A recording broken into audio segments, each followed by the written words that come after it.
Bonjour à vous, bienvenue si vous nous rejoignez sur RTI 1 pour ce bref point de l'actualité. La journée d'hier a été marquée par la tenue du tout premier Conseil des ministres de l'année 2014.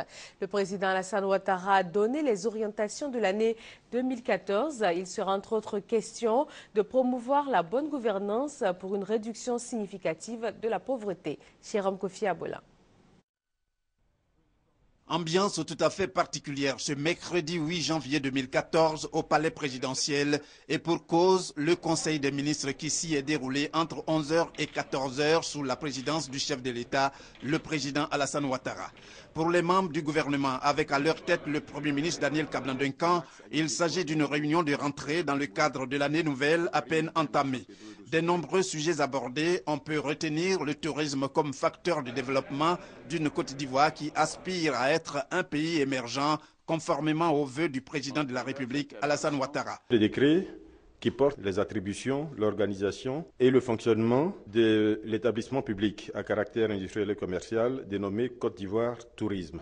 C'est un décret qui, nous l'espérons, va permettre de donner plus d'allant au tourisme, plus de dynamisme à la structure donc en charge du développement du tourisme en Côte d'Ivoire. L'objectif, c'est évidemment de développer le tourisme, de créer des emplois, inciter les populations à la pratique du tourisme et puis également aider à la préservation du patrimoine environnemental et culturel de notre pays.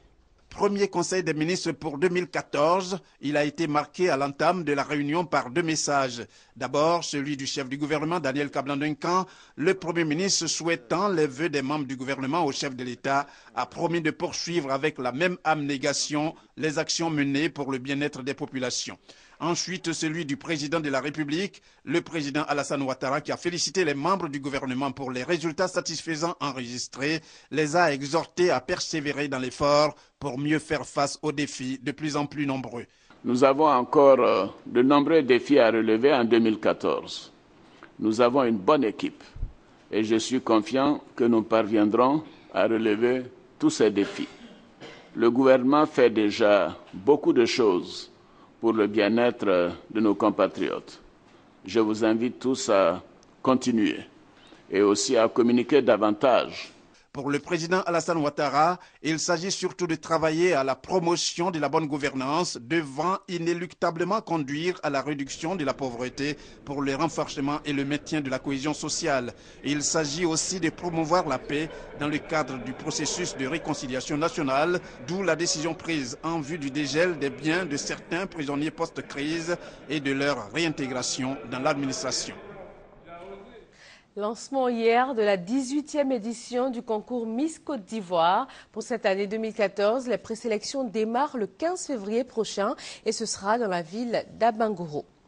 Les États de l'Afrique centrale se réunissent aujourd'hui jeudi à N'Djamena au Tchad. La crise en Centrafrique est le point principal de ce sommet extraordinaire. Le secrétaire général de la Communauté économique des États d'Afrique centrale a coupé court aux rumeurs donnant le président centrafricain Michel Djotodia sur le départ. Le sommet n'a pas pour objet de changer de régime ni de changer de transition. Il a été convoqué à cause de la détérioration de la situation sécuritaire. Il s'agit de prendre des dispositions pour restaurer la paix et la sécurité en Centrafrique. Le président français François Hollande annonce que les troupes françaises au Mali seront réduites à la mi-février. François Hollande estime que l'essentiel de leur mission a été accompli. Selon le calendrier annoncé, les effectifs vont passer de 2500 à peu près à 1600, puis ils vont décliner jusqu'à 1000, le niveau nécessaire pour faire face à toute menace qui pourrait ressurgir, les groupes terroristes étant encore présents au Nord Mali.